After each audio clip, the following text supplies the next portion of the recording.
Let's go. Number 8. In the neon-lit city of Sin, Las Vegas, a lady by the name of Devon Michaels found herself in a pickle on August 15, 2023. She was the main squeeze in a murder investigation involving her on-again off-again beau, Jonathan Willett, a 46-year-old fella who had seen better days. On the morning of August 7th, Willett's mama dialed 911 from their home on Paladura Drive, after finding her son's body in bed, minus the head. She told the boys in blue that she last saw her son around 10 p.m. the previous night, in the company of Michaels. I'm sorry. Around 1 a.m., she found Michaels in the kitchen, scrubbing. I'm sorry. I have this horrible bald spot. One day I can buy hair. Dishes like she was auditioning for a dish soap commercial. They had a little chit-chat, during which Wait, is that the same person? Michaels claimed Willett was 3 sheets to the wind and had hit the hay. A few hours later, Mama Willett stumbled upon the gruesome scene. The cops noticed a chemical stench, like a mix of bleach and ammonia, hanging around the body, and smoke-like vapors wafting off the remains. Willett's head was MIA. The next day, his mother rang the police again, reporting a missing meat cleaver from the kitchen. Michaels, who had left the house around 2 a.m., was invited for a friendly chat with the Las Vegas PD. Turns out, she was hitched to Willett's son, while she and Willett had 2 daughters. The marriage was a bit of a head-scratcher, only meant to help Michaels with some health issues. They were just trying to lend each other a hand. Michaels and Willett were reportedly patching things up, but she told the police he was a bit of a bully towards her and the kids. On August 15th, during a lie detector test, Michaels had a bit of a twitch when asked if she had a hand in Willett's demise. She finally spilled. Girlfriend, a man who's smoking. Headless corpse was found in his bed. The beans, admitting they were in bed on the night of the incident, and she was So okay, well they were both already in bed together. giving him a back rub. And I'm gonna have a phobia of back rubs Willett now. then allegedly asked Michaels for a little something extra, and Oh she my whacked him on the head with a wooden stick. Oh my He god. went limp, but Michaels insisted she didn't mean to send him to the big sleep, just wanted to put him in the hospital while she figured out what to do with the kids. What? The case was still up in the air at the time of the latest update. How does it go from a baseball bat to missing his head? Michaels was charged with murder, but she hadn't fessed up to giving Willett the Marie Antoinette treatment, and the police were still scratching their heads about the whereabouts of the missing noggin. What the? Number 7. Picture this, it's the sweltering summer of '09, right in the middle of a love triangle that could rival a daytime soap opera. The main characters, his lady love, Natalie Inger, and his best bud, Bed Blance. Now,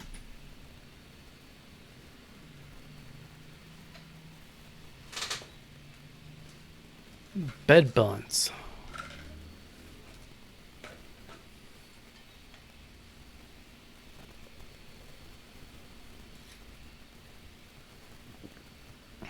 on a fateful February day, our hero Westgaff decides to pay a visit to his sweetheart's crib in the heart of Toxteth, Liverpool. Imagine his surprise when he finds her tangled up in the sheets with none other than his buddy, Bed. The evidence was as clear as a country creek. They'd been playing a game of horizontal tango while Westgaff's mini-me was in the next room. Wait, Westgaff's mini-me? Well, Westgaff, he's not one to take things lying down. He goes all Rocky Balboa on Blance, But his friend is. landing a few solid punches to the face, turning his eye socket into a modern art masterpiece. Now, Blance, he's a fighter too, but his strategy was a bit unorthodox. He sticks his fingers in Westgaff's mouth, earning himself a couple of love bites on his digits. Oh. In the heat of the moment, a piece of Blance's ear goes missing. First It's like a Mike Tyson thing. reports suggested Westgaff had gone all Mike Tyson on him, Yeah. but later it was chalked up to a freak accident involving a sharp edge and a clumsy fall. What? Fast forward to September '09, our historian, a big shot in the world of black British history and slavery, a regular on the radio and TV circuit, gets slapped with a conviction for grievous bodily harm. The judge hands him a 9-month jail sentence, suspended, and a year-long vacation in the slammer. Number 6. In the wee hours of July 24, 2016, COCC, fresh from a wild hen party in Bend, dialed up her beau to come fetch her. Okay. Cameron Reimhofer, her main squeeze. There's something about how this hotel looks that makes me feel like if I stayed here, I would be sketched out. And I do not know what it is. I do not know what hotel it is. I just have a weird nostalgia when I look at this picture. And it makes me uncomfortable. For the past 2 years, met her in the parking lot of their love nest, conveniently located near the college. They had a bit of a tiff, and Reimhofer ducked inside for a hot minute. When he came back out, his lady love had vanished. Turns out, she'd hitched a ride with campus security guard Edwin Lara. Sawyer, a bit tipsy, mistook Lara's get-up for a Bend police officer's uniform.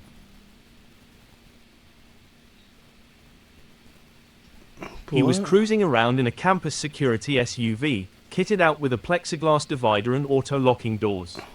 Lara, a man in his prime, trapped Sawyer in the back of his mobile cage and drove her to a remote spot where he committed unspeakable acts before ending her life. Wait, what the fuck? So she hitches the ride with campus security. Campus security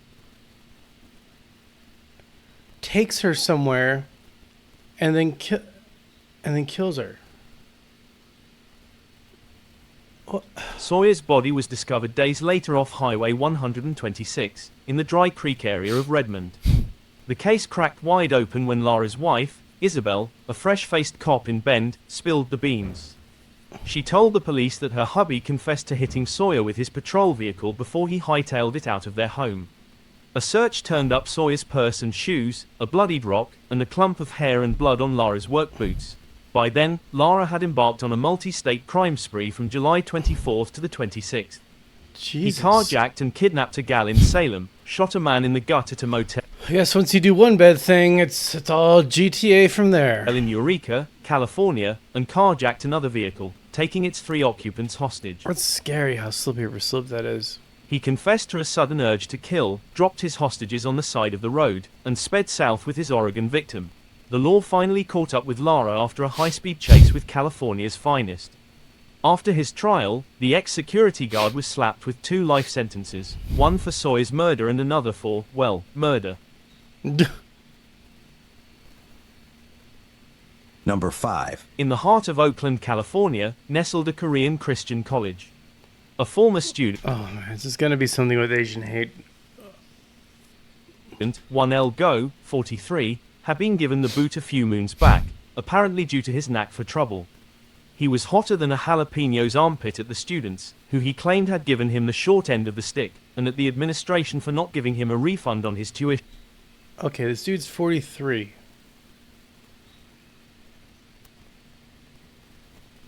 What? Slipping past the campus security like a greased weasel, Go smuggled a .45 caliber handgun and 4 fully loaded 10-round magazines into a classroom. He rose to his feet during a nursing class and ordered everyone to line up against the wall like a twisted game of Simon's. Oh my god. This dude's 43. I feel like he got shafted some way. So he lines everyone up against the wall and is like, you're going to die. Says. Go then let loose a hail of bullets, snuffing out the lives of a professor and 6 students, Oh my their God. ages ranging from 21 to 53. 3 others were injured and Go kept popping off rounds as he hightailed it off campus. This might be one of the worst stories I've seen on here. He made his getaway in a car that belonged to one of his victims, but, a few hours later, he turned himself in. Go later said he was sorry for the shooting and claimed his memory of it was as foggy as a San Francisco. I guess some people got mental disorders. Morning. A mental evaluation determined he was unfit to stand trial. He'd been wrestling with paranoid schizophrenia for at least a decade and couldn't work with his public defender because he didn't understand the criminal justice system. Go was sent to a mental institution and... Man, I met a guy in Mexico like that, and it was rough to watch. It's a long, long story. Very difficult to, paranoid schizophrenia is very... Imagine like reality isn't reality. like, I remember one night, the dude, I was with the guy, I was trying to kind of calm him down, and he's like, we gotta go to the beach. I just got a message that a nuclear bomb is incoming. And I'm like, the beach would be the worst place to go. And he's like, well, we gotta go. So we ran for about like a mile to the beach, and then he just forgot about the nuclear bomb that he had come up with in his mind. I had to leave that city very quickly. Feel very sorry for that guy. In 2015, asked for the death penalty.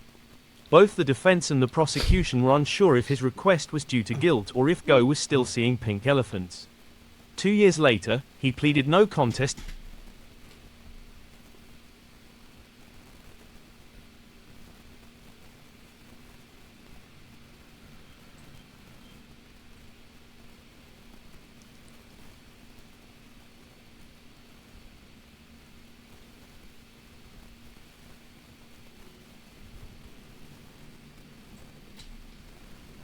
Number 4.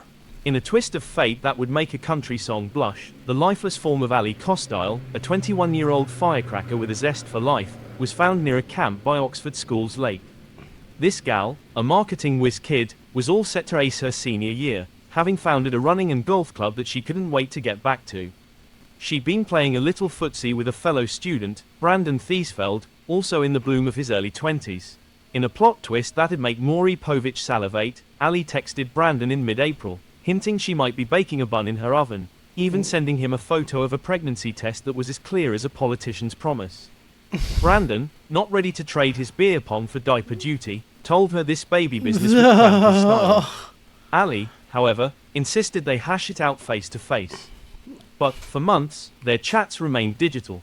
Come July 12th, Brandon took a trip to Texas, snagging his daddy's .40 caliber Glock 22. Oh. He posted a proud papa pic of the gun on social media, captioning it, "Bringing my baby back to Oxford." 5 days later, What? he asked Ali to meet. 3 days after that, he picked her up from her apartment, driving her to Sardis Lake. With her back turned, he unloaded a dozen bullets into her. Turns out, he was high on booze and blow at the time, leaving her to die next to a picnic table. The Oh plot my thickens as the God. autopsy revealed Ali wasn't pregnant after all. About 2 days later, Brandon was nabbed at a Memphis gas station, still clutching the murder weapon. Oh my He God. confessed to first-degree murder and was handed a life sentence. Now, he's got all the time in the world to think about his actions. Number 3. In the merry month of May 2023, a fella found himself in a sticky situation, lured into a trap by a man named Conley and his 2 partners in crime. The unsuspecting chap was led into a bedroom where he was greeted by the sight of 36-year-old Isaiah Perez, lounging in a chair like a king on his throne. Okay. Before he could even process the situation, Conley ducked out and returned with 35-year-old Raphael Cyprian, who was waving a pistol around like a kid with a new toy. The poor guy was held at gunpoint, with Cyprian threatening to send him to the pearly gates if he didn't hand over his goodies. With no other choice, the victim handed over his cell phone and $400 in cash. Cyprian, feeling a little trigger happy, tried to shoot the victim, but his gun jammed like an old cassette tape. Oh my. This gave the victim just enough time to whip out his own pistol and fire a Whoa. shot, hitting Perez in the arm. A wild ruckus broke out, with Cyprian using his gun as a club and Conley and Perez throwing punches like they were in a boxing ring. In the midst of the chaos, the victim managed to fire off another shot, hitting Cyprian in the foot. He begged the robbers to let him go, but Cyprian just laughed and said, "You're going to die." Conley, not to be God. outdone, stabbed the victim, but Oh. the tough guy managed to escape with his life. The cops were alerted and the 3 stooges were arrested on charges of armed robbery and attempted murder.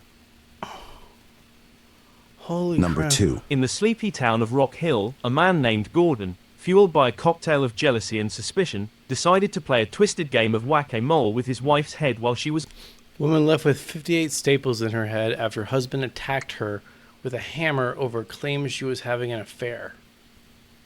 off in dreamland.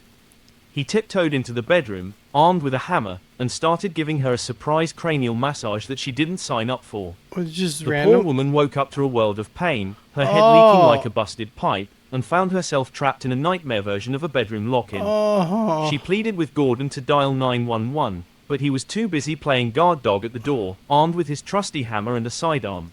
Eventually, the boys in blue were summoned to their humble abode on Heckle Boulevard, where they found the woman in a state that would make a horror movie director blush. An empty gun case was chilling on the bed, and the woman was sporting a broken left arm.